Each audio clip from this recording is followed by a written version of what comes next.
Ciao amore, ciao amore, ciao amore, ciao. Allez, j'arrête de me prendre pour un baryton. Hi everybody! Pour ceux d'entre vous qui n'ont pas suivi l'histoire, cette vidéo c'est la deuxième partie du top 20 des ruptures mythiques dans la télé-réalité. La première partie est en description pour ceux qui ne l'ont pas encore regardée. Allez-y, foncez pour ne pas être spoilé. Et pour les bons élèves, je vous fais un bref rappel de ce qui s'était passé avant et je vous rappelle que l'ordre du classement est déterminé grâce à vos vues. En 20e position, on avait retrouvé la rupture du couple Toto et Léana rendu célèbre dans Les Anges. Puis de près par Émilie Fiorelli et Rémi qui ont subi le même sort. À la 18e place, c'était les ch'tis, Hilary et Shogun qui filaient le parfait amour pendant 3 ans. 17e position pour Chloé et Virgile qui n'ont malheureusement pas duré. En 16e place, le Bear et la Dautré qui sont restés en bons termes. 15e position pour Sarah Lopez et Vincent Queijo qui se consolaient déjà à l'époque dans les bras de Maddy. Ne perdez pas le fil, on continue. La 14e place, vous l'aviez accordée à Julien Guirado et Martika. Aujourd'hui, heureux séparément. La 13e rupture, c'est celle de Bastos qui a apparemment mis Mélanie à la porte. En 12e position, on retrouve Vanessa Lawrence qui nous parlait de la gestion de sa rupture avec Julien Guigui Rado. Et en 11e position, c'est Elsa, saoulée d'être cocu, qui a quitté Adrien Laurent, qui s'est reconverti sur les réseaux sociaux et nous ne dirons pas comment. Allez, restez avec moi pour découvrir ce que disait Jessica Thivenin de Julien Tanti et tenter de deviner quel ancien couple improbable est à la tête de ce classement. C'est parti, on commence tout de suite avec la rupture qui arrive en 10e position. Elle l'a largué parce qu'il a fauté, mais lui, il l'aimait. Oui, vous avez raison, ça peut être n'importe qui. On l'a tellement entendu celle-là. Alors voilà, des indices plus précis pour cette 10e position. Il s'agit de 2 anges et apparemment monsieur était dans la lune. Très clairement, hein, si j'avais rencontré Coralie maintenant, on serait resté 1 an et demi et qu'il n'y aurait pas eu ces bêtises, je pense que j'en aurais parlé. Vous parliez bébé quand vous étiez ensemble? Non, mais non. On n'a jamais parlé de bébé. Non. Maintenant, je sais qu'elle aussi, elle veut être mère. Elle a envie d'être maman. Mais alors attends, mais c'est dommage, vous n'êtes pas rencontrés au bon timing ou quoi? Non, mais c'est pas ça. Écoute, moi, cette relation, elle m'a fait permettre de grandir. Elle t'a élevé, hein? Ah, énormément. Coralie, et je l'ai toujours dit, et elle le sait, et j'en ai toujours remercié. Tout ce que j'ai entrepris et tout ce que là où j'en suis, c'est beaucoup grâce à elle. Tu sais pourquoi ça s'est terminé? Parce que souvent, quand une relation se termine, on croit savoir pourquoi, et c'est des années ou des mois après, avec du recul, qu'on arrive à analyser et à mettre des mots sur une situation. Ça s'est terminé pour beaucoup de choses. Manque de confiance. À ton niveau? À notre niveau. À tous les deux? Ouais. Vous étiez jaloux tous les deux? Pas jaloux. Enfin si. Si, mais il y a eu beaucoup trop d'écart. Ça veut dire que fouiller dans le téléphone et machin, il n'y a jamais eu de confiance. Ça vous a tué, ça tu crois? Je pense que ça me a tué énormément. C'est ce qui moi aussi m'a fait d'aller voir Barbara. C'est beaucoup de choses. Hein. C'est pas que le fait que j'ai fait un bisou à Barbara, non. Je pense que ça a été un tout. C'est-à-dire que pour moi, dans un couple, on est à 50-50 responsable. Même si là, je vais prendre 70 parce que c'est moi qui ai fait le premier pas. C'est toi qui as fait le premier pas avec Barbara. Mais ce que tu veux dire, c'est qu'avant cette histoire, ça battait déjà de l'aile. Ça battait pas de l'aile, mais oui. En fait, Coralie et moi, on s'aimait plus que tout au monde. Vraiment. Mais il y avait des choses où des fois, comme dans tous les couples, il y a des hauts et des bas. Tout est bien qui finit bien puisque la belle est à présent maman et heureuse comme tout. Et en parlant de candidats qui ont mis au monde une petite merveille, poursuivons. Alors eux, c'est la 12e place et c'est sûr que vous allez deviner. Il est tombé amoureux d'elle sûrement pour sa couleur blonde frite qui lui a rappelé sa Belgique natale. Pourquoi je prends l'accent du sud? Ces deux-là, ils sont emblématiques séparément. Alors en couple, c'était quelque chose. Malheureusement, ça n'a pas duré et après une énième rupture et après une énième rumeur de tromperie, elle l'a largué sur les réseaux sociaux comme un moins que des gangs, comme on dit chez elle. Fille, ça croit tout ce que ça raconte, ça lit les médias comme tout le monde. Puis voilà, c'est sûr et certain que j'ai plus de crédibilité à la fin. Je me défends de A à Z, je crie sur tous les toits, mais comment me justifier à part filmer à part filmer ma soirée en GoPro, je peux rien faire. Oui, puis il faut pas non plus en arriver là, c'est pas bon pour un couple non plus. Jessica, donc elle t'avait entre guillemets, non pas pardonné, mais elle avait compris, c'est-à-dire au mois de décembre. Par contre, au mois de mars, quand t'es parti à Monaco, elle avait simplement posté sur Twitter « over ». Ouais. Comme quoi c'était terminé. Ouais, Est-ce que, moi je voulais savoir si vous aviez eu une discussion, si vous vous étiez vus. En fait, Quand ça s'est appris, ben, j'ai appris que j'étais célibataire tout simplement en allant voir le compte Instagram de Jess. Voilà. J'ai vu le mot over. J'ai sonné à mon agent directement, Magali. J'ai dit, écoute, qu'est-ce qui se passe? Qu'est-ce que je dois faire? Est-ce que je dois lui sonner? Est-ce que je dois sonner à sa mère, son meilleur ami? Qu'est-ce que je dois faire? J'ai essayé de sonner à son meilleur ami, à sa mère, à son père, à tout le monde. Et ils m'ont tous dit pareil. S'il te plaît, laisse-la. Elle est mal. Reparle-lui dans 2-3 jours. Ouais. J'ai dit, ok, je la comprends, c'est dur, je vais essayer de m'expliquer, je vais la laisser dormir sur ses 2 oreilles, et peut-être que ça ira après. Je me suis expliqué effectivement 48 heures, je pense, après, 2 jours, et rien n'y fait. Elle était remontée, j'ai essayé de m'expliquer par A plus B, tout, enfin... C'est-à-dire qu'elle était convaincue que tu l'avais trompée? Non, c'était fini, elle avait tourné la page direct. Oui, mais est-ce qu'elle avait tourné la page parce qu'elle était convaincue que tu l'avais trompée? Parce que dans ce cas-là, c'est une erreur si c'est pas le cas. Non, elle était convaincue. Et toi, tu ne pouvais rien dire, tu n'avais aucun moyen de lui faire entendre raison à ton niveau. Donc 2 jours après, je lui ai donné les explications, etc. Ben, j'ai encore toutes les preuves et tout, mais ça, je sortirai jamais parce que c'est une vie privée entre elle et moi. Je me suis expliqué tant bien que mal avec elle. Aucune explication. J'ai reçu que des... j'ai pas reçu de réponse au début, je pense. J'ai reçu que des messages de haine, voilà, des insultes, ceci, cela. Donc, j'ai essayé pendant 2-3 semaines, tous les jours. Je lui ai envoyé des trucs. Je t'aime encore, je t'aime, s'il te plaît. Laisse-moi venir chez toi, on s'explique, ceci, cela. Rien. Elle voulait rien entendre, c'était fini et voilà. Rien. Elle ne voulait rien entendre, c'était fini. Et c'est ainsi que ce couple mythique se retrouve dans les ruptures mythiques. Et ce n'est pas pour rien que la rupture se retrouve en 8e position de ce classement rupture mythique dans la télé-réalité. Ils formaient un couple phare de la télé-réalité, 4 années d'amour que vous avez soigneusement suivies au départ de Miami et en passant par un mariage à Rio même. 4 années de complicité, de Marseillais, de blanchiment dentaire, d'anges et de nouveaux projets avant la fin tragique.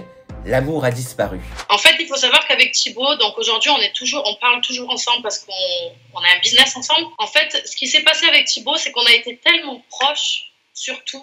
C'est-à-dire qu'on a fait la télé ensemble, on allait au sport ensemble, on mangeait ensemble, limite on allait chier ensemble, on jouait ensemble, on jouait à la play ensemble, on faisait tout le world tour, le business, tout, qui a fait qu'on a eu trop de complicité en mode pote.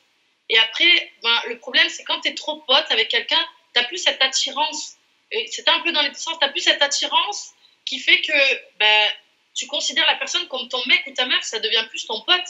Mais quand ça devient ton pote, c'est pas quelqu'un avec qui tu peux faire des enfants et construire une vie en mode vraiment amoureuse. Moi, à l'époque, je sais quand, on s'est séparés avec Thibaut, bien sûr que j'avais encore des sentiments pour lui, sinon ça voulait dire que j'en avais strictement rien à foutre et je n'aurais pas été honnête. Mais c'est simplement que notre relation a été vraiment forte. Pendant 4 ans, on s'est enfermés tous les deux. Et à un moment donné, c'était insupportable. C'était insupportable dans le sens où on n'était plus que potes. On dormait ensemble dans le même lit, mais on était juste potes. Tu peux pas continuer comme ça. Donc, on a eu une discussion tous les deux. On s'est mis d'accord de justement, écoute, avant qu'il y en ait un qui fasse une crasse à l'autre et que voilà, il faut qu'on en reste là et qu'on s'entende bien, justement, qu'on se déchire pas et qu'on parle pas mal l'un de l'autre, etc. Et on a été d'accord tous les deux sur cette décision. Donc, ça veut dire que comme certaines rumeurs ont pu l'annoncer, il n'y a eu aucune relation ou tromperie de la part de Thibaut ou de rapprochement avec Jessica dans ton dos. Ok, donc ça c'est totalement fake. Alors je ne suis pas au courant, mais je ne pense pas parce que Jessica à l'époque, je la voyais sur Paris, c'était ma pote. Aujourd'hui, on se parle plus. Enfin, on peut se parler, mais c'est juste que c'est différent. Aujourd'hui, c'est la meuf de Thibaut. Enfin voilà, c'est ce que je peux comprendre. Mais c'est juste que non, à l'époque, moi je la voyais, même Jessica me disait que Thibaut c'était pas son style, et Thibaut me disait que Jessica n'était pas son style. Donc quand ils m'ont annoncé ça tous les deux, j'étais un peu sur le cul parce que du coup je me suis dit bon, au final, après l'attirance, ça se contrôle pas. C'est pas que physique, c'est après quand tu vas lier quelque chose avec quelqu'un. Tu vas avoir des délires, des machins, et tu vois la personne différemment. Je pense que c'est ce qui s'est passé pour tous les deux. Je ne pense à aucun moment que Thibaut m'ait trompé avec Jessica quand on était ensemble. Jamais d'avis. L'essentiel, c'est qu'ils soient en bon terme. On y met des guillemets quand même, hein, parce qu'il y a 2 manières de se quitter, propre ou sale. On peut rester en bon terme et le faire d'un commun accord ou se déchirer mutuellement. C'est la 2e option, malheureusement, pour la 7e rupture mythique de ce classement. Grossesse, avortement, accusations graves et parents qui s'en mêlent. Les retrouvailles sont glaciales, voire même gênantes, surtout gênantes. Ils avaient parlé de mariage en grande pompe et ont finalement rompu à grand fracas. Vous vous souvenez sûrement du boucan qu'avait fait leur rupture. Regardez. Sur l'aventure, voilà, on a enterré l'âge de guerre, on a passé nos différends pour pouvoir avancer. Ensuite, là maintenant, on retourne dans la vie de tous les jours. Dans la vie de tous les jours, moi j'ai ma femme, j'ai ma famille, elle a son copain. Voilà. Vous n'allez pas entretenir les relations? J'ai ni son numéro, ni à la mien. Ah non, on se l'est même pas proposé, rien du tout. Déjà, de base, chaque candidat de télé, ça m'étonnerait qu'il soit super pote. Et ça y est, c'est mon copain de ma vie, on va se revoir tous les jours. Et des ex encore plus. Déjà, et des ex encore plus, je veux dire. Non. Et là, c'est pas compliqué pour vous de répondre à mes questions, d'être tous les deux en interview? C'est très chiant, c'est très compliqué maintenant. Mais c'est important d'être honnête. Non, mais j'apprécie l'honnêteté de Ricardo. Plutôt que de dire de faire prendre un sourire et de dire bah si, c'est parfait, je prends du plaisir. Qu'on soit obligé de revenir, même vous verrez dans l'aventure, certaines épreuves pour nous étaient compliquées. Parce que on se respectait, ok, mais c'est pas pour autant qu'on voulait être l'un à côté de l'autre, c'était très difficile. En plus, on a tout fait pour qu'il y ait vraiment aucune ambiguïté entre elle et moi, parce que moi j'ai laissé ma petite fille, j'ai laissé ma femme. Et puis c'est même pas pour ça, c'est parce qu'il n'y a plus du tout, et c'est vraiment parce qu'il n'y a plus rien entre nous en fait. Mais on voulait pas justement On voulait pas que les autres tournent autour de cette ancienne histoire, etc. Vraiment ça nous dérangeait, on était mal à l'aise, on voulait plus de ça. Ça veut dire qu'un an et demi après, vous pouvez le dire à tous les téléspectateurs, il y a eu pendant ce tournage aucune ambiguïté entre vous. Là, une image vaut 1000 mots, ils le verront de toute façon, et puis je pense que tous les autres pourront le témoigner aussi. Ouais, vraiment. Et ça a été un travail, je veux dire, ça a été, c'est pas on arrive comme ça. Et les gens m'ont pensé ça comme ça. Ça a été un travail qu'on a fait. Évidemment, les autres lancent des petits pics, etc. Et à force, ça nous agace parce qu'il n'y a vraiment plus rien en fait. Chacun refait sa vie. C'est ça, c'est-à-dire que moi j'ai refait ma vie, lui aussi. Vraiment, en fait, moi je suis quelqu'un qui, ok, il y a des coups durs dans la vie, etc. Mais ensuite la vie continue, tu vois. T'es une femme forte, t'es un homme fort. Enfin bon, bref, la vie continue et du coup, j'ai pris sur moi et on s'est retrouvés dans cette aventure. Quand j'ai vu sa tête, ça m'a pas du tout fait plaisir, sincèrement. J'avais le cœur qui battait à 1000. Je me suis dit, qu'est-ce que je fous là en fait? J'avais encore sûrement de la haine, je sais pas trop. Sincèrement, dans le fond, j'avais peut-être un peu de haine, même si je pensais ne plus l'avoir. Ah le moins qu'on puisse dire, c'est qu'il n'avait pas envie d'être là. Je me souviens encore du malaise pendant cette interview. Il y en a une par contre que j'avais toujours plaisir à retrouver, même quand c'était pour parler rupture, et c'est la 6e position.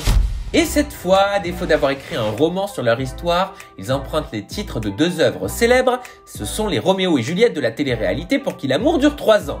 Et oui, issus tous de familles adverses, leur amour était plus fort que le combat que menaient leurs proches. Au début, tout était rose. Ils allaient si bien ensemble. Leur histoire formait de très beaux accords sur un ton de mariage, de vivre ensemble. Mais malheureusement, la chanson s'est terminée. Et oui, à vouloir mixer sur trop de platine, on fait des fausses notes. Je refuse de replonger mes pensées dans le passé parce que c'est vrai qu'avec Paga, on a vécu une très belle histoire. Mais je refuse vraiment de repenser au passé parce que ça me fera toujours... Il y aura toujours un petit truc qui me fera toujours de la peine, tu comprends? Des belles choses, que pas seulement avec Paga, mais avec les Marseillais, tu comprends? Bien sûr, c'est un global, c'est une histoire. Voilà, et donc c'est pour ça que en fait, quand je suis arrivée en Thaïlande, j'ai complètement oublié que j'étais mariée avec lui, vu que moi je ne pense plus à ce qui s'est passé avant, tu vois? Pour moi, j'étais en Thaïlande, j'étais pas à Koh Samui, j'étais à Phuket. Ouais. Donc tu vois, le truc m'a fait que j'ai oublié.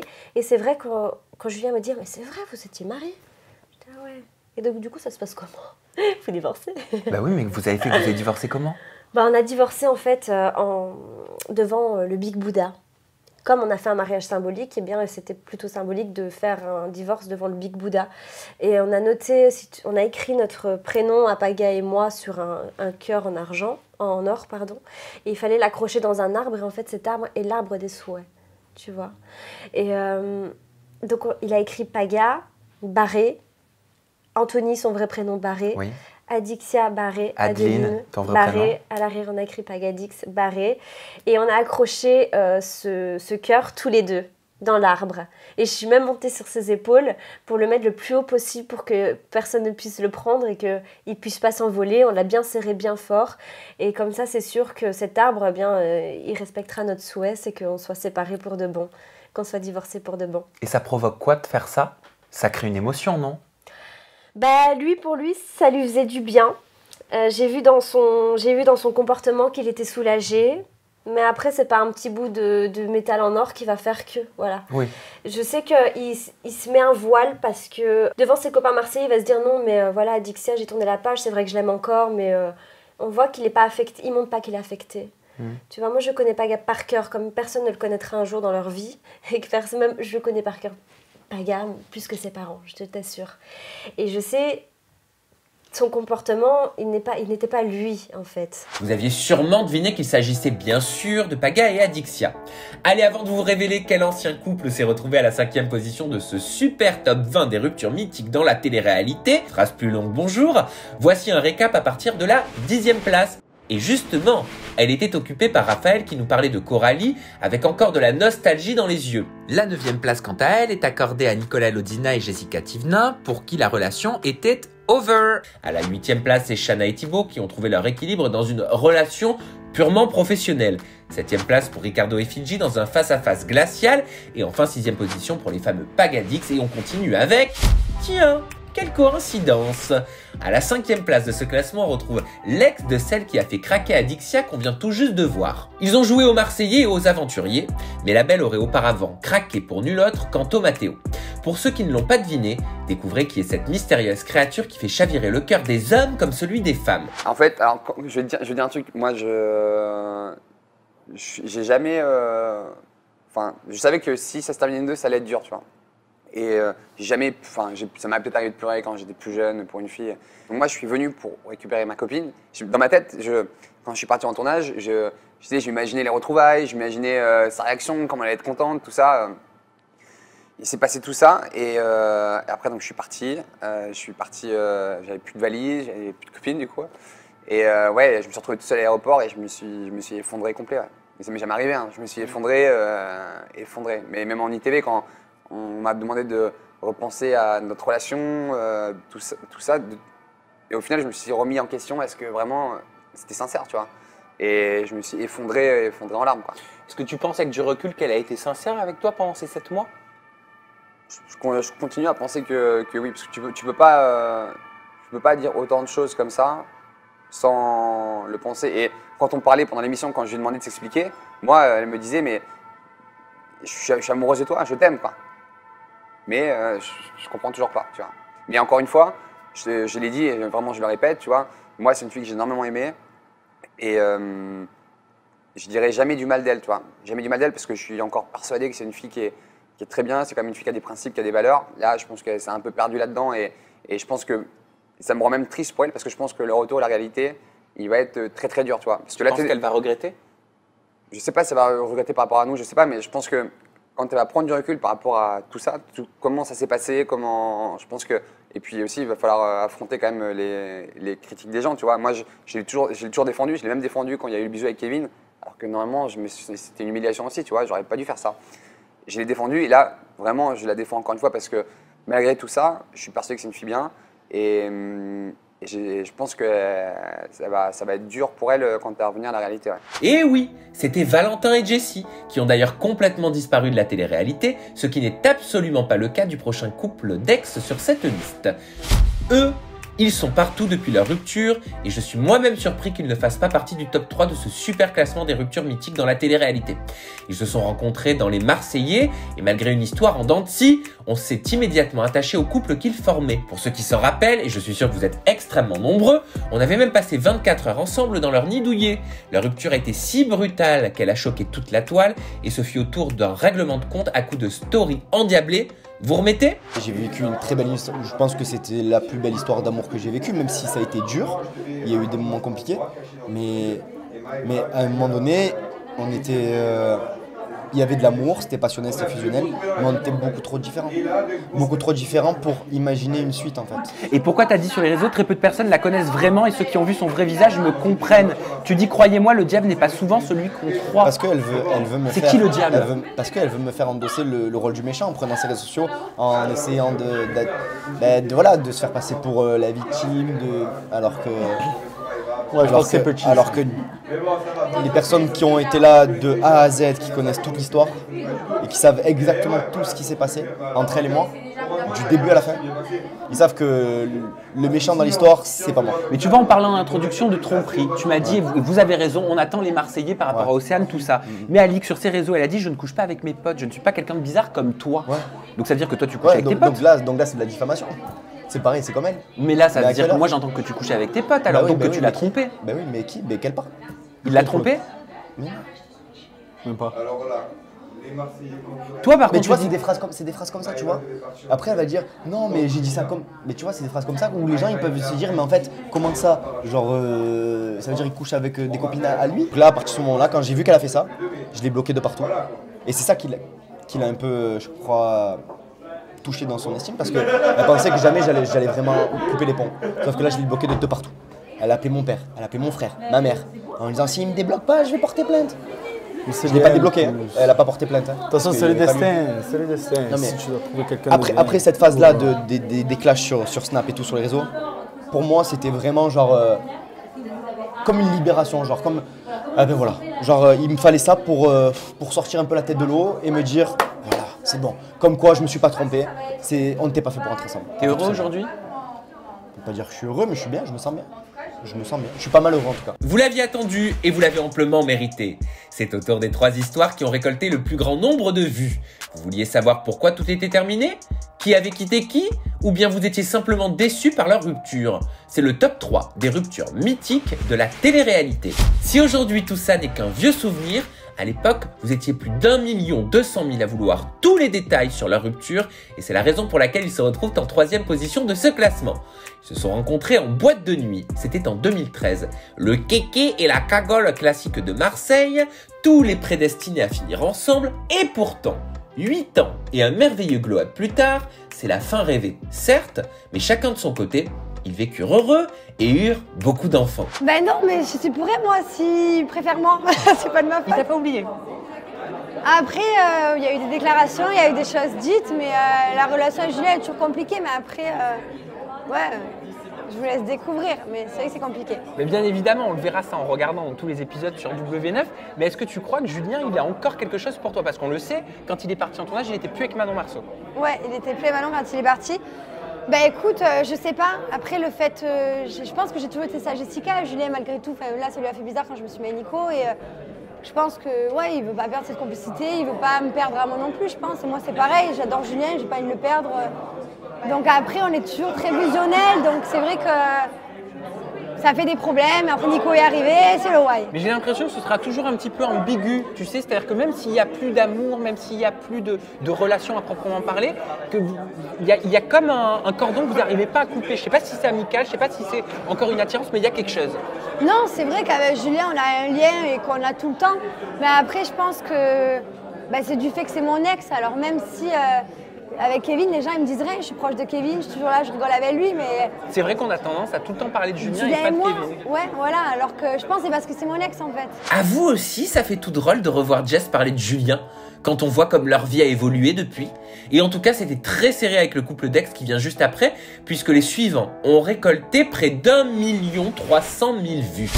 Le couple en 2e position s'est aimé sur nos écrans au travers de Secret Story, Les Princes de l'amour, La Villa des cœurs brisés, Moundir et les apprentis aventuriers. Ils ont même remis le couvert plusieurs fois après avoir rompu. Mais depuis quelques temps, il semble bien que ce soit définitif et vous étiez tellement curieux des raisons que vous avez été plus d'1 million à regarder cette interview. Donc ce que je fais, c'est que je prends directement une photo. Oui. Parce que vraiment à ce moment-là, je me dis, je crois que je deviens fou. Je crois vraiment que je deviens barde là. Donc je suis en train de trembler, je prends ma putain de photo.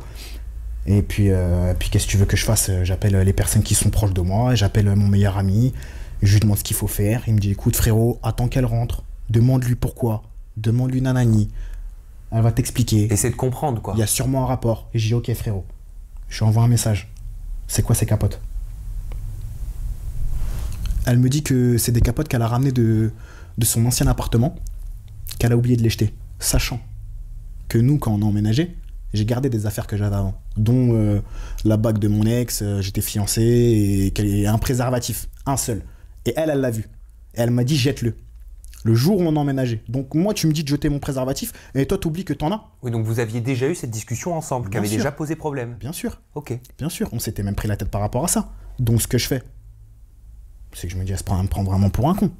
Je lui demande où est-ce que t'as trouvé. Je lui dis comment ça se fait qu'il y a des préservatifs. Je les ai ramenés de mon ancien appart. Ah ouais, tu les as ramenés de ton ancien appart. Vas-y, tes affaires, elles sont dehors là. Viens vite récupérer tes affaires, tu me rends mes clés et salut. Tu vas... Donc toi, dans ta tête, à ce moment-là, c'était terminé déjà? Moi, franchement, à ce moment-là, j'étais détruit. J'étais dépité. Ouais. Je suis détruit, je suis tout ce que tu veux, je suis mort. Elle m'a enlevé tout sentiment que j'aurais pu avoir. Ton monde s'est écroulé, quoi. Tout s'est écroulé. Pour moi, voilà, j'ai tout raté. Je me suis dit, j'ai tout donné pour cette personne-là. J'avais tant de projets pour cette personne-là. Elle me l'a mise à l'envers. Et elle t'a trompé? Je sais pas. T'as eu une discussion avec elle? Elle est venue chercher ses valises, ses affaires, tu l'as vue? Elle est venue chercher ses valises. Elle a meuté toute la terre entière en disant qu'elle avait peur de moi. Elle est venue accompagner? Elle est venue accompagner une personne dont je tairai le nom et que j'ai dit de rester dehors parce que je la connaissais pas, qu'elle avait rien à foutre chez moi, Rachel Mouyal. Donc je lui dis, qui était un Secret Story, qui était comédienne, c'est ça, dans la saison 10. Elles se sont connues par rapport à un clip de, sa vie d'avant. Reprends le dessus encore une fois. Une personne dont je tairai le nom. Qui? Rachel Mouyal. Il n'a pas tu pour longtemps le nom. Enfin bref, c'est le moment de vous dévoiler qui se cache à la première position de ce classement tant attendu. Et je suis aussi impatient que vous. Presque 3 millions de vues pour la première position de ce top 20 des ruptures mythiques dans la télé-réalité. Ils sont tombés amoureux lors d'un tournage des Anges 5. Un véritable coup de foudre qui avait poussé la belle à se faire tatouer le prénom de son homme sur le bras. Quelle erreur, puisque toute cette idylle ne durera pas. Bah oui, puisqu'ils sont dans ce classement. Le couple se sépare et c'est les raisons de cette rupture qui ont fait le buzz des années après. Je vais vous rafraîchir la mémoire. Regardez. On m'a jamais vraiment donné l'occasion de m'expliquer là-dessus. Donc après, je sais pas, 2 ans peut-être, je vais pouvoir... Donc l'histoire. 13, 14, 15, 16, 17, 18, 5 ans après. Hein. On part en booking à Genève, donc dans une prestation en boîte de nuit. Une actrice porno qui était dans cette soirée vient à l'oreille et elle me dit « Ta copine... » Je vous jure que c'est vrai. Ta copine, je la trouve magnifique. J'aimerais aller aux toilettes avec elle. Et en fait, pendant qu'elle est en train de me parler, le pitbull s'énerve. Elle prend sa coupe de champagne et elle me la balance dans le dos. Donc, j'ai appelé le patron de la boîte. J'ai dit, écoute, moi, laisse tomber. J'ai pas envie de repartir dans un scandale. Emmène-moi à l'hôtel. Je suis parti à l'hôtel. J'ai dit, arrivé à l'hôtel, j'ai dit au gars, tu lui prends une chambre à côté. Je veux pas... Passer la nuit avec elle. Ouais, exactement. Et en fait... La semaine d'avant ce booking, elle avait repris le Mad Mag depuis 15 jours, donc elle était sur Paris, et moi j'étais chez moi, donc du coup on se voyait un peu moins et tout ça. Et il y avait eu des coups de téléphone où elle répondait pas, des trucs un peu chelous, elle passait une soirée avec Jérém Star dans l'hôtel, je sais pas quoi. Moi, donc là je savais pas ce qui s'était passé cette semaine-là, machin. Une fois qu'elle rentre de la soirée, elle était complètement ivre. Elle frappe à ma porte, je la fais rentrer dans la chambre d'hôtel et je ferme la porte à clé. Elle s'assoit dans la porte à la table et je lui dis « Cette semaine, qu'est-ce qui s'est passé ?» Je dis « Tu me répondais pas au téléphone, je sais qu'il y a eu un truc, il faut que tu me dises ce qui s'est passé. » J'ai eu Jérém Star au téléphone, il m'a dit qu'il s'était rien passé, machin, machin. Donc en fin de compte, Jérém Star, c'était un vrai mytho à l'époque parce qu'il a dit qu'il s'était rien passé. Et après qu'il a su que ça partait en couille, il s'est rangé de mon côté. En fait, il va dans le sens du vent, le gars. En fin de compte, elle avait couché avec Raphaël. Et avec le patron d'une boîte qui s'appelait Raphaël Pépin. Et avec le patron d'une boîte. Non, elle n'avait pas pu coucher avec Raphaël parce qu'elle avait je ne sais quoi à l'hôtel, ses règles, je ne sais quoi. Bref, j'ai pas envie de parler de ça. Mais elle avait failli. Elle avait failli et elle avait couché avec le patron de la boîte. Et elle m'avoue ça dans... Elle te raconte comme ça, j'ai failli coucher avec Raphaël, mais... Ah bah là, avec 350 grammes d'alcool dans le sang, elle pouvait tout raconter. J'aurais pu lui dire n'importe quoi, elle m'aurait tout dit. Donc du coup, j'ai dit laisse tomber, sors de la chambre, je l'ai mis dans sa chambre. Et oui, c'était la rupture de Benjamin Maché et Aurélie d'Autremont qui vous avait le plus marqué. Toute cette histoire de manigance et de coups montés a éveillé votre curiosité. Et au passage, pour ceux qui sont restés keblos sur cette histoire de tatouage, Aurélie l'a effacé depuis. C'est donc bel et bien terminado. Ça y est, c'est aussi terminado pour ce top 20 des ruptures mythiques dans la télé-réalité. Évidemment, je vous ai mis, comme toujours, en description les liens vers toutes les interviews intégrales pour celles et ceux à qui ce top 20 a mis l'eau à la bouche.